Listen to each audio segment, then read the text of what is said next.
Hi guys! Welcome back to my channel. My name is Mildred at kung ikaw ay bago sa channel ko, please subscribe to my channel. Ito yung tatlong bagay na pwedeng mangyari sa iyo kapag nagbigay ka ng 1-month notice or termination letter sa amo mo. Kung gusto niyo malaman, without further ado, let's begin! Number 1, pwedeng makiusap yung amo mo na wag mong ibigay yung termination letter. Number 2, papayag siya na ibigay mo yung termination letter. And number 3, pwede kang ma-terminate on the spot. Okay? So, be very careful kapag magbibigay kayo ng 1-month notice sa amo nyo. Okay? Sa case ko, I just want to share. Wow, English. Sa case ko, guys, based on my own experience and i-share ko sa inyo experience ko dito, nagbigay ako ng 1-month notice sa amo ko at ito yung nangyari. Huwag niyo akong gagayahin guys ha, kasi hindi tayo pare-parehas ng sitwasyon. Ito lang naman yung mga posibleng mangyari kapag nagbigay kayo ng 1-month notice sa amo mo. At ito yung experience ko. Nagbigay ako ng 1-month notice sa amo ko kasi nga stress na ako sa trabaho and then yung ugali niya ayoko. So naggumawa ako ng sulat kamay na nakasaad doon yung aking mga documents, passport number, contract number, ID number, and then yung pangalan ko, and then yung pangalan ng employer. Ibinigay ko sa kanya yung sulat na yon, and then ito yung nangyari. Kasi nga, ang nakalagay dun sa reason is, ayoko kasi magkaroon ng problema kapag kunwari magbibigay ako ng 1-month notice. Ayoko nung magkakasamaan kami ng loob. So, ang ginawa ko para mas hindi mabigat, ang ibinigay ko sa reason is communication problem. So, yun yung nakalagay dun sa letter. Pero nung nag-uusap na kami, hindi yun yung reason kung bakit gusto kong i-terminate yung kontrata ko. So, ang nangyari sa akin is yung number 2, na hindi siya pumayag na ibigay ko yung termination letter sa immigration. Yes, na hindi siya pumayag na hulog ko sa Dropbox letter yung aking 1-month notice. And nag-negotiate kami. Kinausap niya ako kung bakit agad-agad or bakit gusto kong magpasa ng termination letter. So, sinabi ko yung side ko. Ayoko na na-pressure ako. Ayoko yung sa paraan kung paano niya ako kausapin. Yung parang ang baba ng tingin niya sa akin. Ganyan.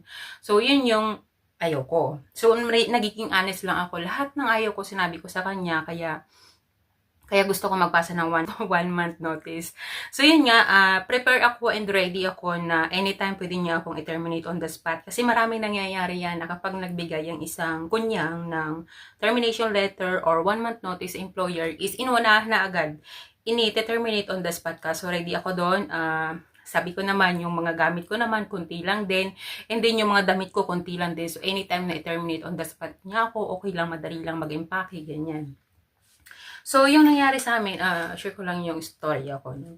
So, nag-usap kami. Sabi ko, ayoko nung nai-pressure ako, ayoko nung gawin niya ako kausapin. And then, yun, sinabi niya sa akin, nakiusap siya sa akin na wag kong ibigay yung termination letter. Kung ayoko dun sa ugali niya, bigyan ko daw siya ng time para magbago. And then, yung sa pressure, yung pressure sa trabaho, sabi niya, as much as possible, hindi niya ako bibigyan ng pressure or any stress, sabi niya ganun.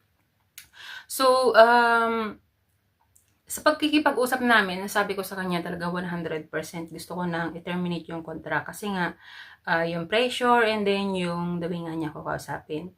So, since nakikiusap siya, sino ba naman tayo para hindi umuo or pumayag sa kagustuhan nila na mag-continue pa rin sa pagtatrabaho sa kanila. Since nandito nga tayo para magtrabaho and kailangan natin ng pera and kailangan natin ng trabaho.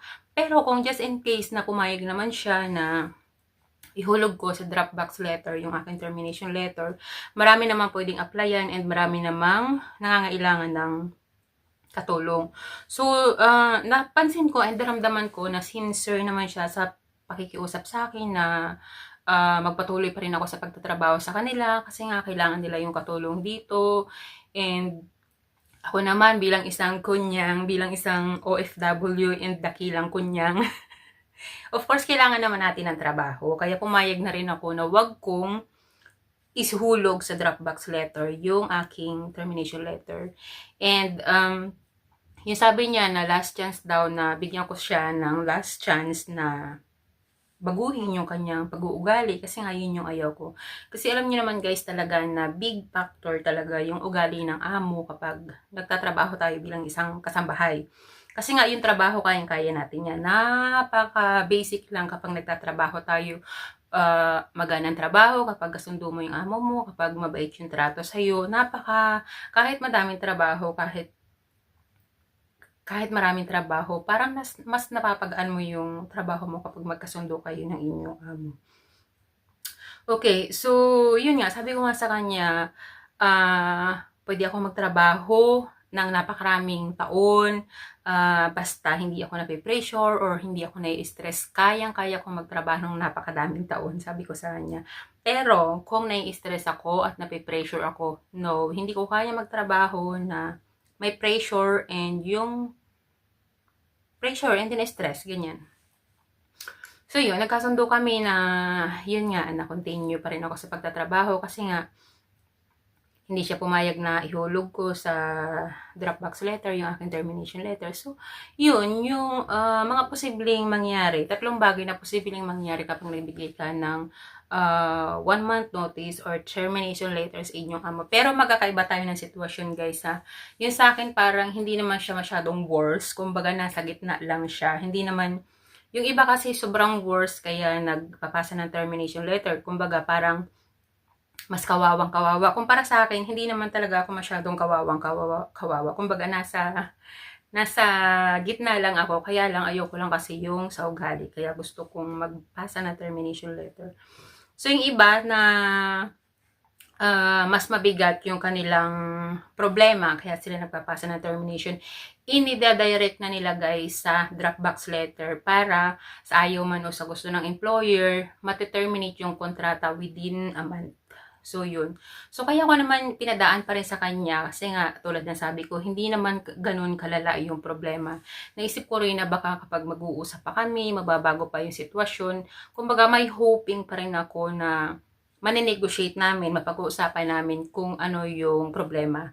So, yun nga, nasolve nga yung problema namin and simula naman nung mangyari yun, siguro naka-isang buwan na, nag-improve naman siya. Ang laki ng improvement niya kasi hindi na niya ako pinakikitaan yung ugali na ayoko kasi yung amo ko is walang trabaho. Araw-araw kami magkasama. Okay lang sa akin na hindi kami nagkukwentuhan, na hindi kami close. Okay lang sa akin yung walang problema sa akin yun. Pero kung papakitaan niya ako ng ugali na ayoko, is a no, no, no, no. Okay? So, yun. Sa mga natatakot magtrabaho dito sa Hong Kong or mag-apply dito sa Hong Kong kasi isa din ako noon sa sobrang takot na takot mag-apply dito sa Hong Kong dahil nga sa termination.